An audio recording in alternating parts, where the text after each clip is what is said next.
भगोड़े मेहुल चौकसी को लेकर के एक बड़ी खबर है। इस आर्थिक अपराधी को बेल्जियम की सर्वोच्च न्यायालय से बड़ा झटका लगा है।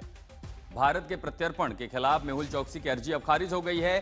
बेल्जियम की निचली अदालत ने चौकसी के प्रत्यर्पण को मंजूरी दी थी, जिसके खिलाफ मेहुल चौकसी बेल्जियम की सुप्रीम कोर्ट गया और अब उसकी अर्जी वहां खारिज हो गई है। यानी यह संभावना प्रबल है कि मेहुल चौकसी का प्रत्यर्पण हो जाए और उसे भारत वापस लाया जा सके।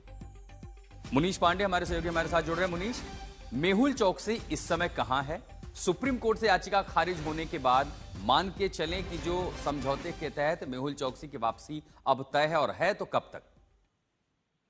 जी बिल्कुल आशुतोष, 13,000 करोड़ रुपए पंजाब नेशनल बैंक घोटाले मामले में मेहुल चौकसी जब भारत से भागा था तो एंटीगा में जाकर छिपा था, और उसके बाद कुछ महीने पहले जब वो बेल्जियम पहुंचा तो भारत के कहने पर वहां पर बेल्जियम में उसे गिरफ्तार किया गया।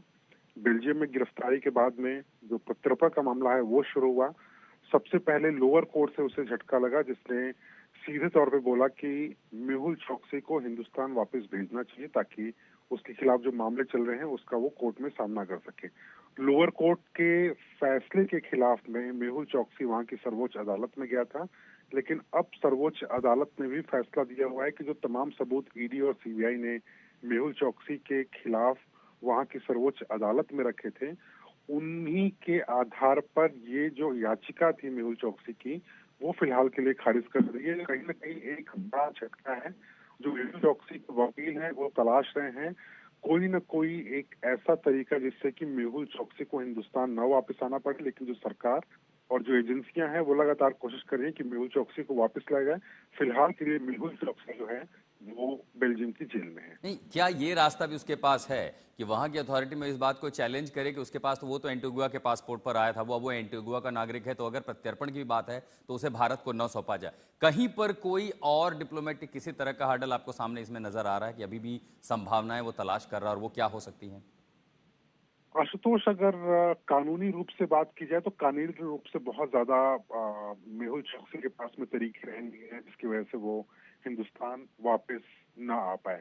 लेकिन कहीं ना कहीं प्रत्यर्पण के मामले में हमने देखा हुआ है कि जो सरकार रहती है, सरकार की मंशा भी बहुत ज्यादा मायने रखती है। सरकार के पास में कई सारे ऐसे तरीके होते हैं जिसकी वजह से वो प्रत्यर्पण नहीं करते हैं।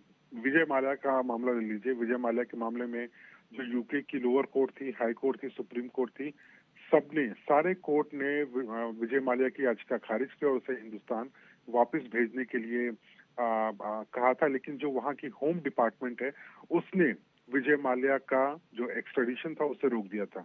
इस तरीके के कुछ न कुछ ऑप्शंस अभी भी मेहुल चौकसी के पास में है, तो कहीं ना कहीं वो पूरी कोशिश करेगा, क्योंकि मेहुल चौकसी का पूरा परिवार बेल्जियम में रहता है। उनके पास में बेल्जियम की नागरिकता है, तो कहीं ना कहीं कोशिश जरूर जी। करेगा मेहुल चौकसी कि उसे हिंदुस्तान ना वापस आना पड़े। लेकिन अगर कोर्ट कानूनी रूप से बात करें तो मेहुल जी। चौकसी के लिए एक बड़ी मुश्किल है, क्योंकि जो रास्ते हैं धीरे धीरे वो हम्म। मेहुल चौकसी के लिए बंद हो रहे हैं। ठीक है मुनीश, बहुत बहुत शुक्रिया तमाम जानकारी के लिए।